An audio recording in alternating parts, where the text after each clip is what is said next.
Good afternoon, everybody. This is the Carefree Potpourri podcast. With your host, Joseph Bartlett and Dylan Romano.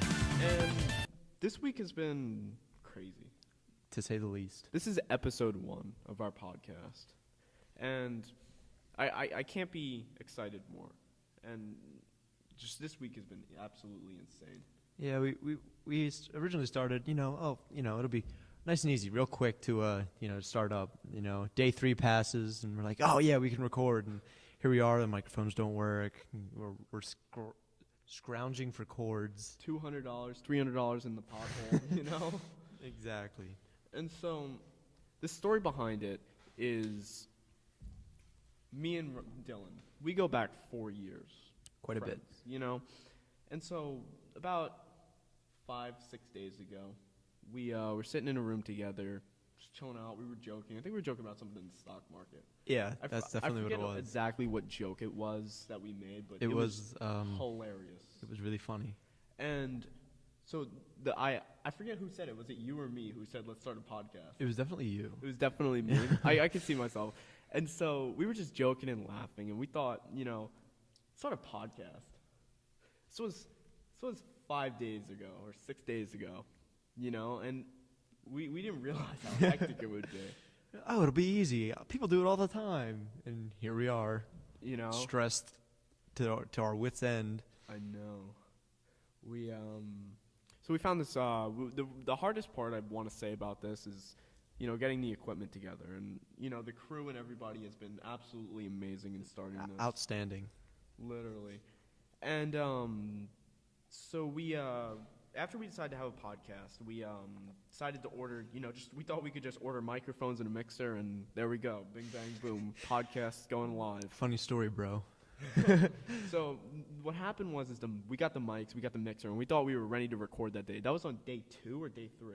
Day 2. Day 2. So 2 days after getting it. This is day 6, all right? So a lot has gone wrong, all right, in our endeavors to start a podcast. So the mics, when we got the mics after day 2 or day 3, they didn't work. And so we just ordered these off the internet. So we didn't realize we needed a power bank for the mics. We thought we could just directly plug them into the computer. Good. And we would start the podcast, and we just go live to whoever. And so we had extreme help from the AV room at our school to get us going. So we actually had to get new microphones for our podcast so we can start it up. And so that happened. That was on day 5. So that was yesterday. We got the new microphones. Yeah. Or today? That was yesterday. Yesterday. So we were running around in the cold rain trying to get everything together, and we're like, does it work? Does it work? Does it work? Oh, and I was sick. I was terribly sick this week. I had like 103 fever, and we were trying to record for our podcast, and I was just trying to get everything set up as soon as possible. Yeah, you kind of look dead inside for those. I know. For that day. And I'm feeling great now. I feel better. It was like a 2-day fever. Wasn't bad, I guess. It was probably because of the weather. So we found this room in our school because we go to boarding school, and so one of the hard parts about the podcast as well was finding a room to record in, because when you go to boarding school with people who live at your school, it's hard to find a solitary room or solitary confinement, or solitary confinement. Well, it was hard to find a room, and so we asked around to a lot of people until we got offered a room upstairs in our ballroom of our school. In the attic, basically. In an attic. And with no heating. We're sitting up there, no heating, no electric, anything. So we had to run a 20-foot cable to a different room to set up all our stuff. All our equipment is jank right now. We're sitting in this room, the dust is still on the floor, and we're just podcasting, and it feels amazing, but the stress has been overwhelming. I'm happy we're started now, so at least we can get into a routine, get it going. Well, we plan on releasing episodes every other day. Every other day. It'll come out as soon as we get a good stream going. We can spew out episodes like crazy. Really get those viewers and really get these entertain you guys out there. And that's our goal. It's just to entertain. Yeah. And to just for the people that don't know, as my co-host Joe was saying, there's like 1% of people that actually know what potpourri means. Like, at our school, we told a bunch of people to follow our Instagram. It's the_care_potpourri_show on Instagram and Facebook. And so, no, everyone that we've ever told to follow our Instagram just was like, what's potpourri mean? and so we were like, it's like a mixture of everything. And you look it up on Google, and it's not really a good definition. The literal definition off of Google Dictionary right here: a mixture of dried petals and spices placed in a bowl or small sack to perfume clothing or a room. But then you have the definition, the literal definition: a mixture of things, especially a musical or literal melody. And we thought that would really suit us.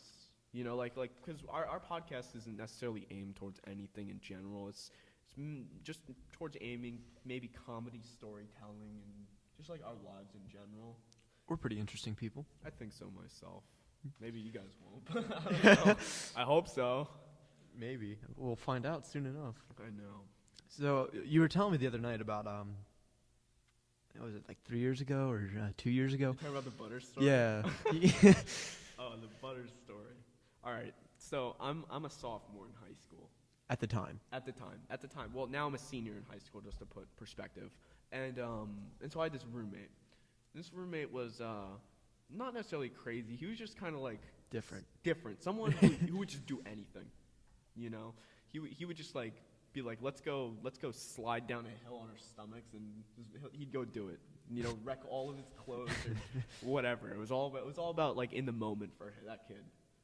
And so we this kid named Ahua came into our room.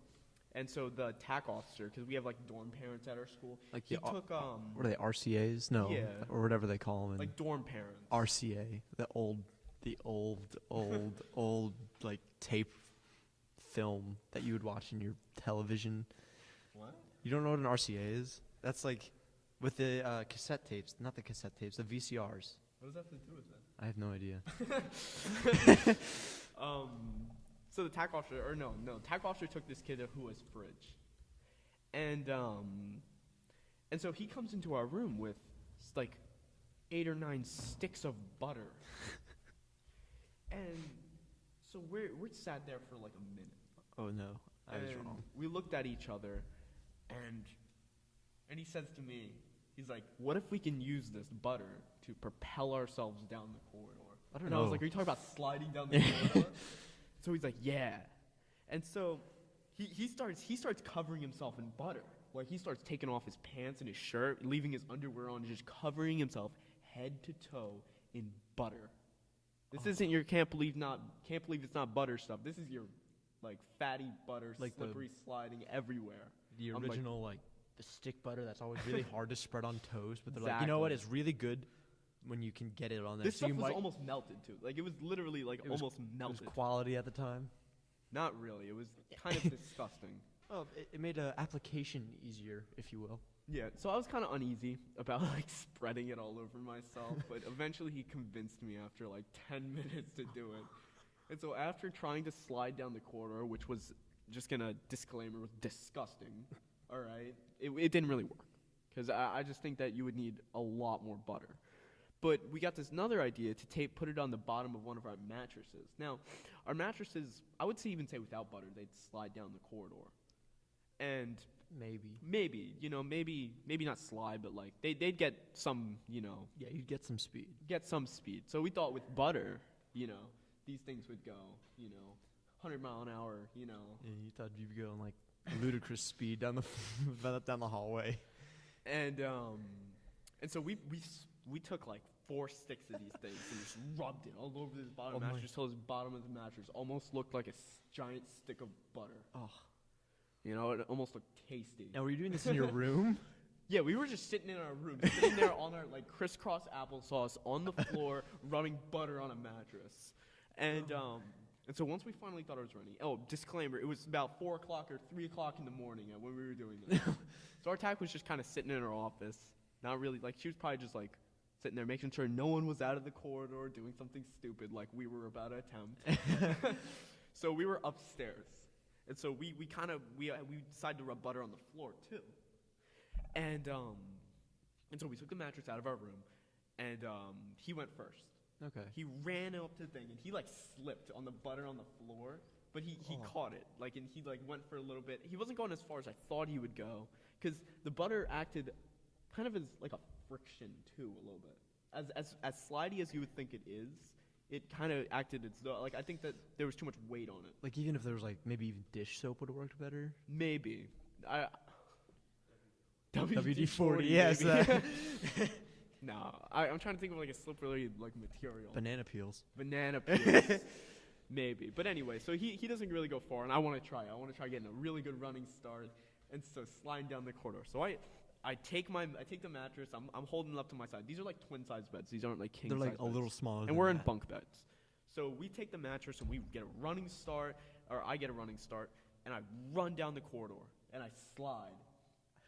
I didn't get as far as I thought, but by the time I turned around with the mattress, I turned around and the tackle was standing at the end of the corridor. Like the death stare, or is it more like the hands on the hips? The hands on the hips. The head down. It was Lieutenant Tidwell. She's a lieutenant in the Army, but now she just got captain about like 2 years ago, and she left the school unfortunately, but she was great. She was great. Yeah, and she just stares at us, and it was about 3 a.m. and there was like 40 kids all peeking their heads outside of the rooms and all that. Like, what are these kids doing? It's 3 a.m. Who woke me up? And like we just seemed like two little kids, and my roommate was a senior, and I was a sophomore, and it just looked like, if I were to view it myself, it just looked like two little kids playing in butter. Well, yeah, what that's what I would do if I was home alone with 8 sticks of butter. Yeah. So that's a natural reaction. I don't know. Clearly, with you, it was the same thing. Yeah. I mean, I don't know. They cut the Wi-Fi off at 11, and I think that had a lot to do with it because, like, what else were we supposed to do? This kid came in a room with 8 sticks of butter. What else were we supposed to do? Definitely not eat it. I mean, you definitely could have. A butter eating competition. That's only entertaining if there's a lot more people to watch, because then you're, like, sick, and then you're just like, oh, my stomach. So she's standing at the end of the corridor. Everyone's just peeking out at her, looking back at us, peeking out at her, looking back at us. What are they gonna do? Oh, they're in trouble. And so we just stare at her. And me and him are looking back at each other, looking at her, and then she just starts slowly walking towards us. Did the Imperial Death March start playing? Dum dum dum dum dum. I felt like it was. I did. But I wasn't necessarily scared. I was just like, I hope she doesn't make me clean this up. And she starts walking, and then we're trying to like run away. And we're slipping in the butter and stuff. And then so she starts walking faster, and then eventually she gets like so much like down the corridor, and then she's like, Bartlett, Coughlin, get to your rooms now. Stop waking everyone up. We're like, oh God, so we're trying to run away now. We're slipping all in the butter because we're like, and so she comes up, she tries to grab one of us, and she slips on the butter. And so we're just walking. She's like, you know what? I don't even care. I don't even care anymore. Just take a shower, go to bed. And so we left. We left to our rooms, and I went to go take a shower, and so I got in the shower, and so butter. It's a very odd thing.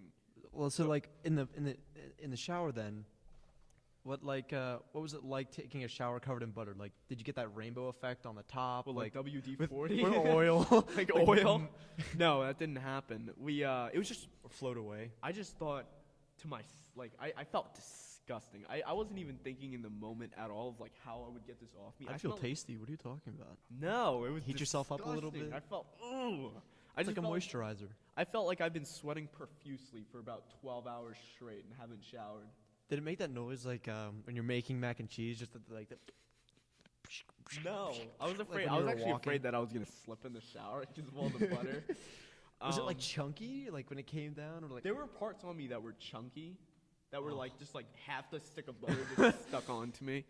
But it's a very odd thing. I smelled like butter for the next 3 days. That's not a bad thing, though. That's an awful thing. You know, I have people in class be like, "Why do you smell like popcorn?" I was eating popcorn. Be like, no, you were playing in butter in the corridor. I remember coming up like the next day, and it was like, I don't know who was cleaning it up, but they were just like really unhappy in the corridor, the second floor of your dorm. And I remember saying to you remember Gartner? Right? Yeah, I do. I remember, yo, why are they cleaning up that butter? That's why is there even butter in the corridor? And they're like, yeah, some old men just. Old men is like cadets who have. Well, we go to military school. Old men is like cadets who've been here for like more than a year and don't have rank. So go on. And some old men decided to lube themselves up with butter and slide down the corridor. And I asked him, I said, "Did you see it?" He said, "Of course I did. Most of the barracks did." Kids peeking out, looking just to take a look. I mean, in all honesty, like, I kind of wish that we had a bigger corridors and like if the mattress bottoms were like smoother, heated up the butter in like a microwave. Oh, that would have been smart. And then like put like a measuring cup in there as well and just throw it in the corridor, like on the walls and everything. So like, my guy tries again. I don't know how our current dorm parent would feel about that. Probably wouldn't feel so kindly to us. You would be kindly dismissed. Kindly dismissed. Imagine that, getting in trouble. Like we didn't get in trouble for it. It was like a big like joke. They just kind of saw it as, it wasn't like a whole like big deal. And they just kind of looked at us. We're like, we were morons. Well, I mean, think about it. You're like, how old was the attack at the point? She must have been like late 30s or something. Yeah, somewhere around there, late 20s, early 30s maybe. Right. So she's probably thinking like, oh my God, these kids are literally stupid. Like, wow, I can't believe that I didn't do this in college, or lack thereof. So I don't know if you could say that they were, I don't think she could have said that you guys weren't smart, or she was just jealous that she didn't do that in college, like with her frat or something. She definitely wasn't jealous. Who is jealous of two kids immaturely skewing themselves around in butter? I'm jealous. I would never do that again. Disclaimer. I was very, very, very stupid as an adolescent. Oh, I mean, you live and learn.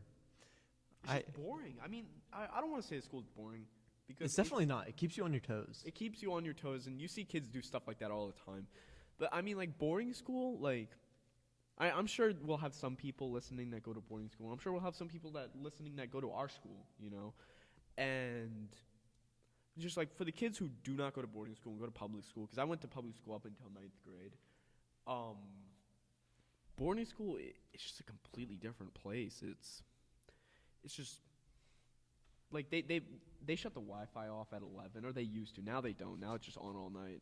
And I think one of the reasons behind that they kept it all night was like exactly the reason, because of the butter incident. It just shuts everyone up and keeps them in their rooms, like watching YouTube. That's how I fall asleep every night, just watching Netflix or some YouTube show. Podcasts. Yeah, you guys can fall asleep watching podcasts if you're at Valley Forge. Well, then there's my roommate, my first year during the beginning of my very first year here, Burrell. Do you remember him? I do remember Burrell. He was the like lankiest person. Like he was super skinny. Like it's like the second week. I want to say second week into our plebe system, which is like the it's like boot camp. Boot camp. We go to a something. military school, right? And I go to I go to use the latrine, as they say, and it's like 2:00 in the morning. I couldn't sleep. I'm stressed out. Yeah. It's crazy. And the tech at the time was, who's that? Ingram. Lieutenant Ingram. I remember her. And most of our tax, by the way, like most of our dorm parents are pre-military or maybe reserves or something along the lines of that. So they're kind of retired. Sometimes retired, sometimes you got to go in. Like Lieutenant Tidwell, the one who caught us in the butter incident, she actually had to leave the school because she got promoted to captain. there It's are good. worse things. I'm happy for her, but Right. So I go to the bathroom. I come back, right? And we had keys. This was in Hawker Hall, another barracks or building. And I stick my key in, and I stick it in the door, and I twist it, and I go to open the door. The knob spins, but the door doesn't open. And I'm like, okay, maybe my key's not working or something. So I go, and I'm really young at this point. Hey, Lieutenant Ingram, can you please open my door? are you a freshman? Yes. Oh my god. And she's like, oh yeah, sure, certainly, Romano. And we walk over, to my door, and she sticks the tack key in the door, and that key can open every building. Every door in the building. There we go. And she does the same thing. Turns the lock, twists the knob, and the door doesn't open. So she's like, she's jiggling it. She's like, it's definitely not the locking mechanism. The door's open, but there's something blocking the door. Was it the wall locker? So she's pushing on the door. She's got like full weight into it. She was pre-cav, like she was in the cavalry, like, horses and stuff. Well, in the army air cav probably or something like that. I don't know anything about that.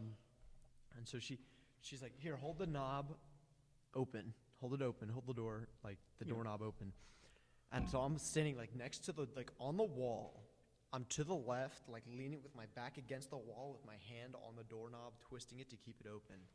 And she backs up like 5 steps.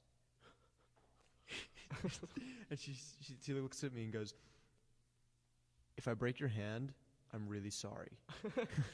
And runs at the door, and you just hear, boom! Nothing happens. The door stays shut? The door opens maybe like an inch, right? Oh, my God. It was definitely the bed in front of the wall. So then another kid comes out. I forget who it was. He was a bigger kid. He was a wrestler, and he comes up to the door. Do you need help, ma'am? I wrestle. I wrestle. And she's like, yeah, you can help. And so they're both pushing on the door with all of their might, and then like you hear my roommate in the room screaming, "No! No! No! They're getting in! The demons!" And like I had no idea what was going on. Like I didn't know if this kid was like freaking out or was like hallucinating or something. And then they're like, "Romano, get on the door! Get on the door!" And so I'm pushing it. Then you just hear, you guys are trying to barge open the door. And not only is the both wall lockers and the bed in front of the door is literally tied shut to the with his robe. Like His it was robe, it like was his shower tied. Yes. robe? So Oh my we could only get it God. open like a foot. And so the door's open. This kid's screaming at the top of his lungs, "Get out, get out, get out, get out. No!" Like it was just getting crazy. Ingram reaches her hand in, like unties it with one hand, pushes it open, and like shoves the wall lockers out in front of the door, throws open the door, and goes, "What is wrong with you? What is wrong with you?" And he's like twitching, he's freaking out, he's scratching himself. Like this kid was not okay in the head. On drugs? No, not at the time. Really? Yeah, he was clean, and he used to say weird stuff like that all the time. Really? And so I go in there, and now keep in mind my room's just been completely turned over. All my clothes are in the corner. My desk has been completely like trashed. Like airborne. Your room was like. And I was super impressed with this kid because it took him 3 minutes to do it, or like 2 minutes, or 5 minutes to do it. Or How long something. did you leave the room? Like 5 minutes, because it's like a minute from to the bathroom, 3 minutes in the bathroom, and then a minute back. 3, 4, 5. Yeah, okay. Oh my God. So it's not like I was like being lazy about it. Yeah.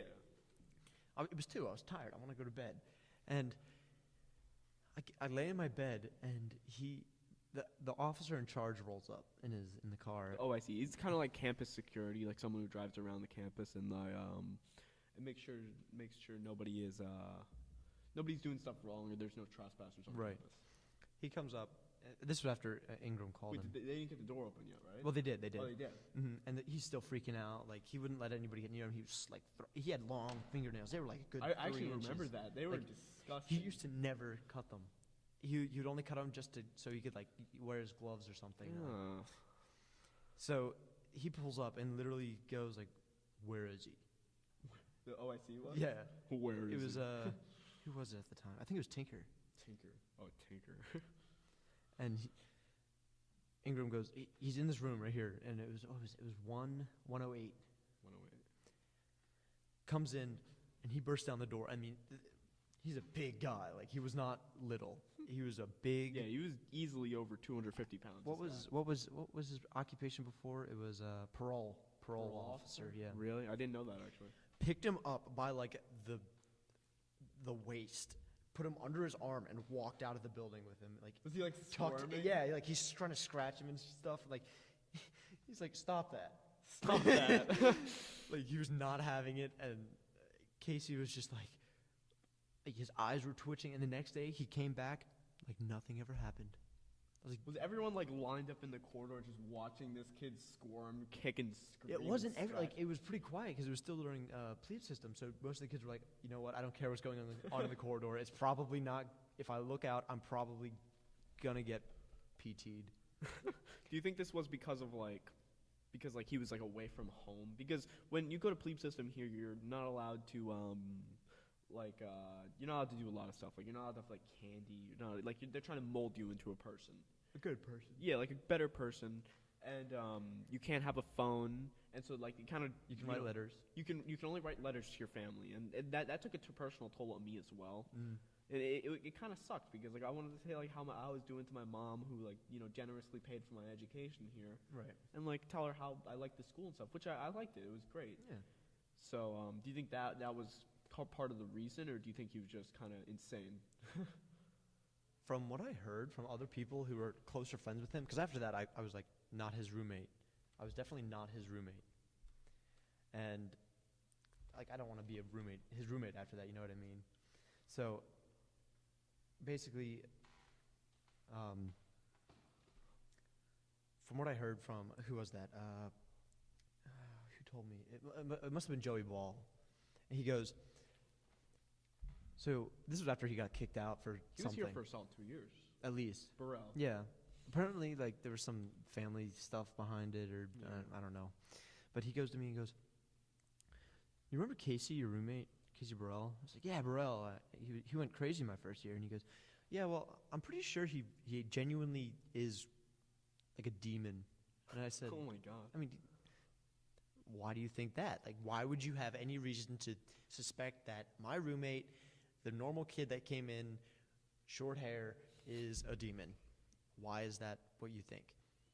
Literally goes, so I was walking with him one day down the corridor, and our corridors have sometimes they have corkboard or something that they have our updates with, and there was a blank corkboard right before the alcove, which was like the doorway to get in and out of the building. And he's walking by, and they stop at the corkboard, and Casey asks him, and he literally goes, "Do you see all those scratch marks on the corkboard?" And Joey looks, "No, I really don't. Like, I don't see anything there. It looks like a normal corkboard." And he goes, "Oh, okay." And then walks away. Like they were in the middle of a conversation. He just like a switch flicked in him, and he changed. Just like nothing. Like didn't even see anything. like those movies where like they shake a little bit. Yeah. When they transform into like their devil counterpart or something. Like that's what I feel I was going guess. on in his head. Like I don't know. I have Some no people idea. are just like that. You can't hold it against them. I don't think it's really their fault.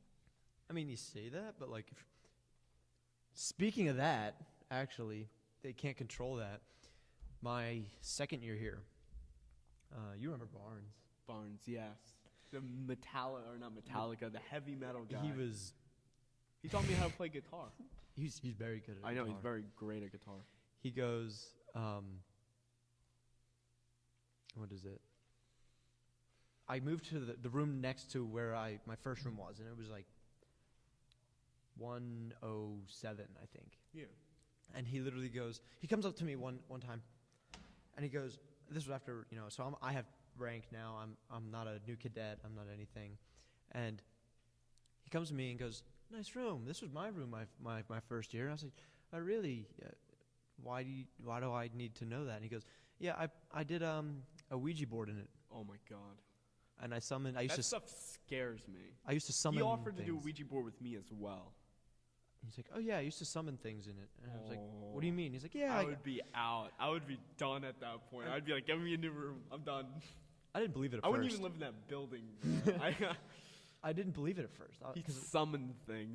I was not superstitious at the time, and now months pass, and it's like the dark ages, so the middle of winter. So that's like in between. It's the time winter break and spring break. Yeah, so because we don't have like another break for like, about 2.5 months, yeah. so it's just kind of cold, disgusting out, and You don't want to be. you don't want to be here. You want to be with your friends and your family at home, You're chilling just out, really in the annoyed cold, easily. playing video games. And Right. And where was I? I completely forgot. Ouija board. with Barnes. Goes, it's in the dark ages now, and who was I my roommate with? Was it McFadden? Cully? No. No. Cully was McFadden's roommate. Oh. So I was roommates with McFadden at the time. Wait. Definitely McFadden. Because, yeah, it was because I came home, I came back, and I was like, okay, I don't want to be here, and here's my roommate, and All depressed and stuff, you don't he's wanna just be annoying there. me. Yeah. We're at the window, and we had the one TAC officer at the time. He walked around the building, just to make sure kids weren't jumping in or out of windows and behaving themselves. And he comes up to our window, and we're awake, like he's got music going, and he just taps on the window, like, dum dum dum. Tack? Yeah. Oh, right. Just to mess with our heads. Who was it? What tack? Lemon? Captain Bradley. Captain Bradley. And oh, yeah. he, we open the window. We're talking to him like through the window. So the way our windows work, they open outwards, and it's like the top half. It's not the bottom half. The top half like swings out. And we're talking to him, and then out of nowhere, our lights turn off, and then it turns like bright red. Like, I'm not even joking. Bright red. And then it just shuts off.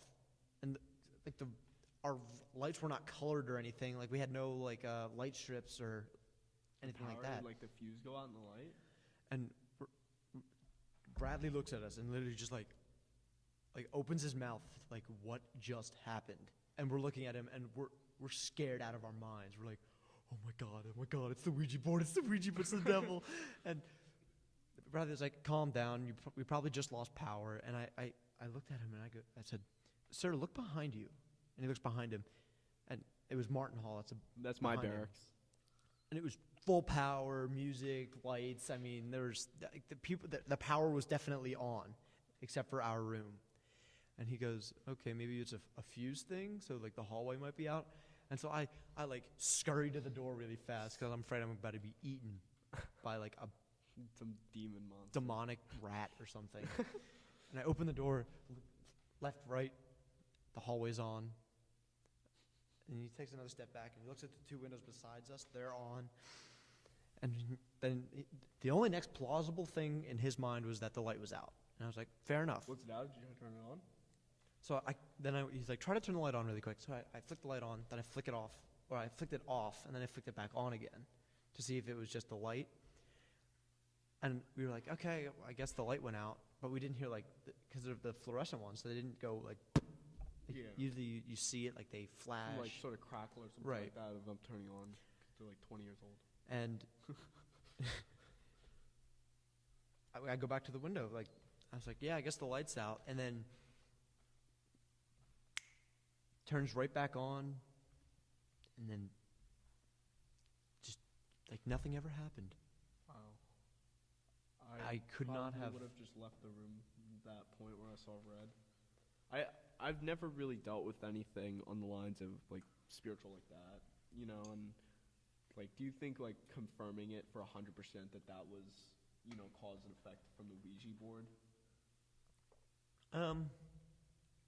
I can't confirm it. I'm not No, a people scientist. do crazy stuff. I'm sure there was someone using a Ouija board in literally every single room of every single, Yeah. like, at some point. This campus That has was a been fad around. last year. Yeah, this campus has been around since 1928. And Yeah. I'm 100% sure that there's been so much. And if anywhere, like, I've ever been was haunted, it definitely would be here. But Right. I just don't know if I, personally get behind everything like that. Like the, spiritual Ouija board and all that. That's just my personal opinion. Right. But I haven't seen anything yet to see it to believe it. Right. I mean, So, you talk to the people that have been around here for a while. It's pretty interesting to hear why they came here and yeah. who they've met, and like mainly faculty and teachers Yeah. and staff. I mean, I personally came to this school because it's like military school, and I just thought it'd be great for college, and I could do a lot of extracurricular activities and really get in depth and focus on my college. I have a few college applications that are coming back to me now. Been accepted to a few schools, and I can't be happier. I'm still holding out on one school, praying that I get accepted there, but I'd be happy with my choices right now. that's always Personally, and I really thank the school for that, because I just feel without the school I probably wouldn't be as motivated. right. And that's one benefit about like boarding school. At least you get really close to like teachers and Friends, people like that. family, So everybody's well, more not family. everybody's more willing to say like write you a resume that's Oh positive. yeah. And like I personally came here. The TAC that was standing outside your window, Captain Bradley, he wrote me my college recommendation. Okay. Yeah, and it was amazing. It was an amazing college recommendation. Yeah, like I came here for the structure more or less, because I was not doing well in public school, and that's not like some people do really well in a public school Yeah. environment, but I just could not do it. I needed to be on campus or something, focusing on my work, and I mean I turned around a full 180. 1080p. 1080p. Good. No, it's 180 degree, and I'm passing like really well. Get A's, B's. Like Oh yeah, me too. it was Turned around for me too. a great experience. I'm glad I came here. Honestly, I mean, Yeah. we wouldn't have this show without it. Oh yeah, you guys wouldn't be listening to this amazing podcast without it. So, I'm astonished, or I don't even know where I was going What with was that. that? What word could that have been? Mixtonish. Mixtonished. I'm gonna add that to the dictionary. Mixtonish. Mixtonished. What's the definition? By the time this video goes up, you're gonna go on Urban Dictionary. And Oh. you're gonna see mixtonished, a word you have no idea what it means. It's gonna be on Urban Dictionary. Promise you by that. Okay. So Like McDonald's. I could go for some of that. that right would now. be an amazing McDonald's meal. The mixtonished. The mixtonished. So is it like Like they're astonished to You're- eat this. astonished? Oh, I guess there's another word. Something like that. I don't know where I was going. I definitely think that could be a sandwich. That could be a sandwich. Like bacon. Astonished, but you made it like an egg, so Like egg a double astonished. burger with bacon, tomatoes, Were you about to say ham? I was about to say ham, but that kind of would seem gross. I don't know how that would taste. Who knows,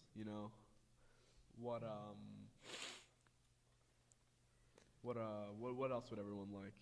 On the comments of this video, go into the comments and say Podcast. podcast. Well, this is going to be uploaded to YouTube since we're not doing live right now. Right. Go onto the thing and say what you think the McStonish sandwich would consist of. I'm excited to see these comments. Yeah, me too. I'm very excited. Especially for some of the people that go to the school to comment. That's gonna be. Oh yeah, it's gonna be crazy and very. There are probably, some funny people here. yeah, funny, very inappropriate. That's. Oh boy, I don't know how that would just. I don't know. So, this podcast has been an amazing run. It's not over forever. We're not episode dying. 1. Well, it's been an amazing run to get to where I'm feeling right now. I'm comfortable. I'm really comfortable. I'm really happy with where we are. And I just like to extend gratitude to literally anyone who's watching this podcast. Yeah. And it's been really hard journey so far and really stressful. I think so far, having the experience to do this has been great. And That's probably the hardest part is having the experience because we need to find the right people. Because me and my co-host Dylan, we have no idea, technological anything. Nothing at all. That's been all Womble and. Oh yeah, we actually haven't introduced them yet. Oh my God. You guys come over. Yeah, come over to a mic or something. We have So Braxton right over Lowe. here on my side, I have Braxton Lowe. He's the executive producer. He's going to be working on our YouTube and all that and our social media pages. You can say hello. Hi guys, how you doing? And on my end here, we've got John Womble, our IT whiz. Hey guys, how you doing? So I can't thank them enough. Can't thank you guys without enough. this wouldn't be possible. Right. And hopefully without you guys, it wouldn't be possible either. Well, yeah. I mean, I definitely think the support and anything that we get will be beneficial, and I can't wait to see where this goes. Honestly, Me too. We'll look back at this exact podcast in like a year, or like even during the summer, just be like, Wow, we were wow. cringy. We were really, really cringy. We were cringy back a year ago or however long, And keep in mind, subscribe, do something, show your support, and we'll do a live stream once we get a little more farther down the line. Something to look forward to. And give us like Ideas. Give us ideas on what you guys want to hear. We go to a military boarding school, and like if you guys want to hear more stories about crazy people or crazy stuff that's been happening on campus, we're completely down for that. We're completely down for literally anything. Yeah, anything. So, Yeah. Besides that, That's it. Episode 1. thank you guys for listening. Thank you so much. Like, share, and subscribe to the Carefree Potpourri Podcast. See